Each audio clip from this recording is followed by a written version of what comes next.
जय सतगुरु मिलते नहीं, जाते नरक द्वार। सतगुरु के उपदेश का लाया एक विचार, और जय सतगुरु मिलते नहीं, हम जाते नरक द्वार। नरक द्वार में दूत सब फिर करते खेचा तान, उनसे कबू ना छूटते फिर फिरते चारों खान।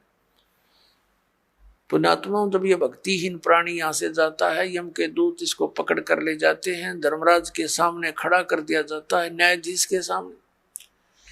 वहां ये नहीं कह सकता कि मैंने ऐसा नहीं किया, मैंने ऐसा नहीं किया। वहां झूठ नहीं चलेगी, वहां तो आपकी फिल्म स्टार्ट हो जाएगी, सीडी ऑन हो जाएगी आपके समक्ष सामने। क्योंकि जो कर्म हम करते हैं, सोचते भी हैं, उसकी भी एक फोटोकॉपी भगवान के दरबार में जाती है, और वहां जाते ही उसको ऑन कर दिया जाता है। अब जैसे आप जी भक्तों को, भाई बहनों को कहते हो, रिश्तेदारों को या कोई मित्र पड़ोस में मिल जाते हैं, उनको भी समझाते हो भक्ति कर लो, परमात्मा का नाम ले लो। तो अब तो उनके पास समय नहीं है, क्योंकि उनको ज्ञान नहीं है।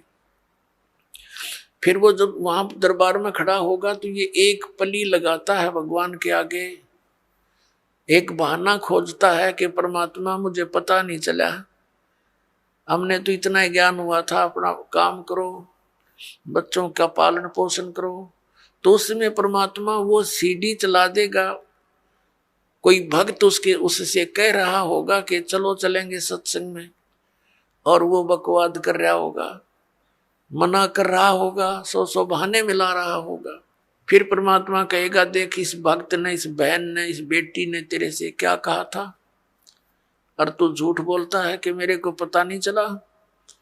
तब ये क्या कहता है, भगवान गलती होगी, क्षमा कर दो।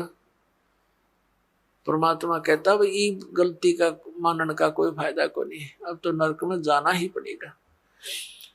और फिर कभी तुझे मानव शरीर मिले तो फिर ट्राई करना। तो पुण्यात्माओं, ये धर्मराज के दरबार में जो प्राणी जाता है, उसके बाद इसको नरक में डाला जाता है।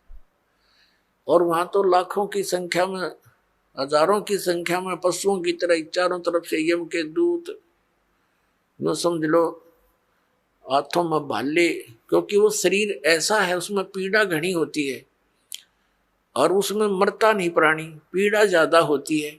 तो उसमें सीधे भाले ठोके, आंखों में मारेंगे ना सीधे, और ऐसे जैसा भी हाथ में आओ उतना लठ मारते हैं, और उनको जबरदस्ती नरक में ठोक देते हैं, धक्के मार मार के। वो उल्टे बाजे उनके लठ मारे, और जैसे पशु को फाटक में रोकते हैं, ऐसा ठोक दिया जाता है। तो यहाँ क्या बताते हैं पुण्यात्मा, हम भक्ति से घने दूर हो गए, अध्यात्म ज्ञान आसपास भी नहीं रहा, हमें डर नहीं रहा इन बातों का। इन बातों को हम ऊट पटांग से मानते हैं, इन अज्ञानियों के ज्ञानों के को सुन सुन के अज्ञान को, कि भगवान कहीं, नरक कहीं नहीं है, यही स्वर्ग है, यही नरक है। अरे इतने बड़े बड़े ग्रंथ लिखे हैं, महापुरुषों ने आंखों देख कर बताए हैं, उनको हम अपनी सोच से झूठा कैसे कर देंगे? करेंगे तो करे रहेंगे, लेकिन सच्चाई हमारे कहने से मिट नहीं सकती। तो परमात्मा बताते हैं कि नरक द्वार में जब नरक में ठोके जाओगे, दूत सब और करते खेचा ताण, दे डंडा दे लठे अंदर ठोक देते हैं। नरक द्वार में दूत सब करते खेचा ताण, और उनसे कभी ना छूटता फिर फिरता चारों खान। वहां नरक में दुख उठा करके फिर इन चार खानियों में 84 लाख प्रकार के इन पशु पक्षियों और सब जीवों की, ये प्राणियों के जो शरीरों में कष्ट उठाना पड़ता है। अब परमात्मा बताते हैं, नरक द्वार में दूत सब करते खेचा ताण, उनसे कबू ना छूटता फिर फिरता चारों खान। चार खानी में भरमता और कबू ना लगता पार, सो फेरा सब मिट गया मेरे सतगुरु के उपकार।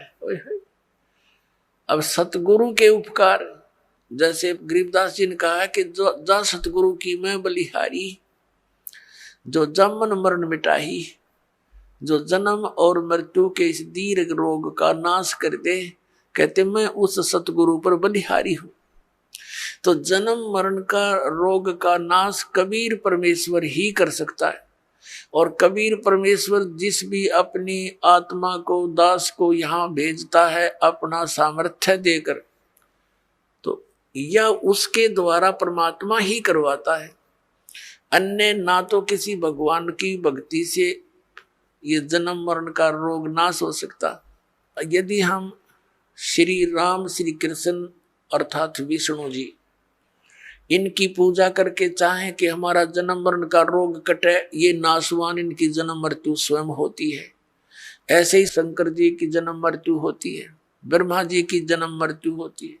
इनका पिता है सरपुरुष, जिसको काल रूपी ब्रह्म भी कहते हैं। जो गीता बोल रहा है श्री कृष्ण जी में प्रवेश करके, वो स्वयं स्वीकारता है। गीता जी अध्याय नंबर 4 के श्लोक नंबर 5 और 9 में, अध्याय नंबर 2 के श्लोक नंबर 12 में, गीता जी अध्याय नंबर 10 के श्लोक नंबर 2 में ये कहता, अर्जुन तेरे मेरे बहुत जन्म हो चुके हैं, तू नहीं जानता मैं जानता हूं। तो इससे सिद्ध है कि इस ब्रह्म की पूजा करने वाला भी जन्म मरण के रोग से नहीं बच सकता। और ब्रह्म की साधना ब्रह्म पुजारी गुरु से ही लेनी पड़ती है। उस गुरु की शरण में जाने से भी जन्म मृत्यु का रोग नहीं कट सकता। और जब तक जन्म मृत्यु का रोग नहीं कटेगा, हम शांत